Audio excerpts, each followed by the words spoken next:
மத வெறுப்பை தூண்டக்கூடிய அல்லது காழ்ப்புணர்வை சுமக்கக்கூடிய சில கட்சிகளோடு, குறிப்பா சொன்னா பாஜகவோடு நீங்க கூட்டணி வைத்திருப்பது ஏன்? அதிமுகவோடு நல்ல ஒரு உறவோடு தான் தமிழர்கள் இருந்தார்கள். எந்த அளவுக்குன்னு சொன்னா பாஜக உடைய அந்த கூட்டணி வருவதற்கு முன்னதாக. இப்ப வந்த பிறகு நீங்க அதனுடைய இம்பாக்ட பாக்குறீங்க. இது நிதர்சனம், யாரும் மறுக்க முடியாது.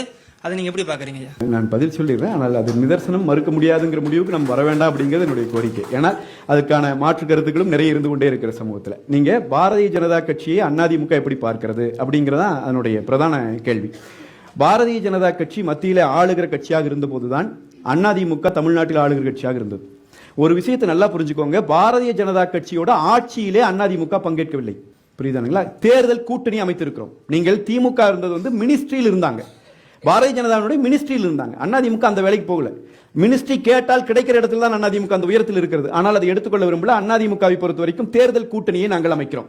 இதே பாரதிய ஜனதா கட்சி ஆட்சியில் இருந்த போதுதான் நான் இப்ப சொன்ன பாதுகாக்கப்பட்ட வேளாண் மண்டலத்தில் வந்து அந்த மீத்தேன் எடுக்கிற திட்டத்தை அமுல்படுத்த வேண்டும் என்று சொன்னார்கள். பாரதிய ஜனதா தான் சொல்லுச்சு.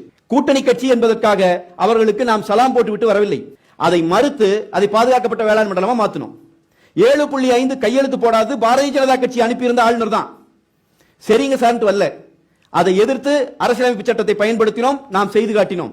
புதிய கல்விக் கொள்கை, இருமொழி கொள்கை என்பது புதிய கல்விக் கொள்கை கொண்டு வரப்பட்டது நாங்கள் ஆட்சியில் இருந்த காலத்திலே தான். நாங்கள் சட்டம் இங்கே தமிழ்நாட்டில் ஆட்சியில் இருக்கும் போது தான் மத்திய அரசு அதை இன்ட்ரோடியூஸ் பண்ணுது. ஒரே முதலமைச்சர் இந்தியாவிலேயே அறிவித்தவர் புதிய கல்விக் கொள்கையை ஏற்க மாட்டோம், இருமொழி கொள்கை தொடரும் என்று அறிவித்தவர் எடப்பாடியார். அப்படின்னா பாரதிய ஜனதா கட்சிக்கு நீங்க பயந்துக்குவீங்களா?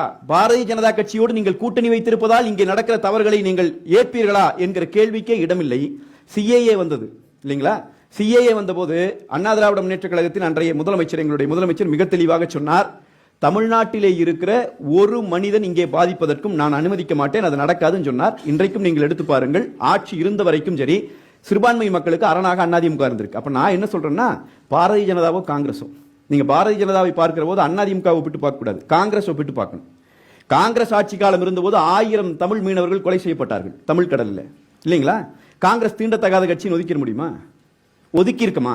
அப்ப அவர்கள் எடுக்கிற அரசியல் நிலைப்பாடுகளிலே எங்களுக்கு உடன்பாடு இல்லாத போது அவர்களை எதிர்த்து கேட்டு நாங்கள் தமிழ்நாட்டின் அரணாக என்றைக்கும் நிற்கிறோம். ஆனால் அதே நேரத்தில் ஒரு கட்சியை வந்து நீங்க அது ஒரு தீண்டத்தகாத கட்சி, அதனோடு நீங்கள் போய்விட்டதால் வாக்குகள் போய்விடும். நான் சொல்றேன், அதிமுகவை நம்பி எடப்பாடியாரை நம்பி மக்கள் வாக்களிப்பார்கள். அது சிறுபான்மை மக்கள் எங்கள் தோழர்களாக நிற்கிறார்கள். இதே கோயம்புத்தூர்ல எங்க கூட்டணி கட்சி தான் பாரதிய ஜனதா, அதனுடைய தலைவராக இருந்த ஒருவர், பெயர் சொல்ல விரும்பல, நானு போய் 2 சமூகங்களுக்கு இடையே பிரச்சனை வர மாதிரி ஒரு மேடையில பேசிட்டார். கூட்டணி கட்சி அங்க அமித்ஷாஜி இருக்காரு என்று சொல்லி எங்களுடைய அன்றைய முதலமைச்சர் வேடிக்கை பார்த்து கொண்டிருக்கவில்லை. மாறாக அவரை கைது செய்து கூட்டணி கட்சிக்காரர் குண்டாஸ்ல போட்டார் எடப்பாடியார். நீங்க எடுத்து பாருங்க, டேட்டா இருக்கு. புரியுதுங்களா? அதனால அண்ணா திராவிட முன்னேற்ற கழகத்தை பொறுத்த வரைக்கும் கூட்டணி என்பது வாக்குகள் சிதறாமல் இன்றைக்கு இருக்கிற இந்த கொடூரமான ஆட்சியை, இந்த மக்கள் விரோத ஆட்சியை அப்புறப்படுத்துவதற்கு வாய்ப்பு இருக்கிற அனைவரோடும் நாம் இணைய வேண்டும் என்கிற ஒரு முடிவு எடுத்து தான் பாரதிய ஜனதாவோட கூட்டணி அமைக்கிறோம். எனவே பாரதிய ஜனதாவை சொல்லி வருகிற ஒரு அச்சம் தேவையற்ற அச்சம். தமிழ்நாட்டிற்குள்ளே ஆட்சி அமைக்க போவது அதிமுக. பாரதிய ஜனதாவோடு கூட்டணியில இருக்கிறோம், அவ்வளவுதான்.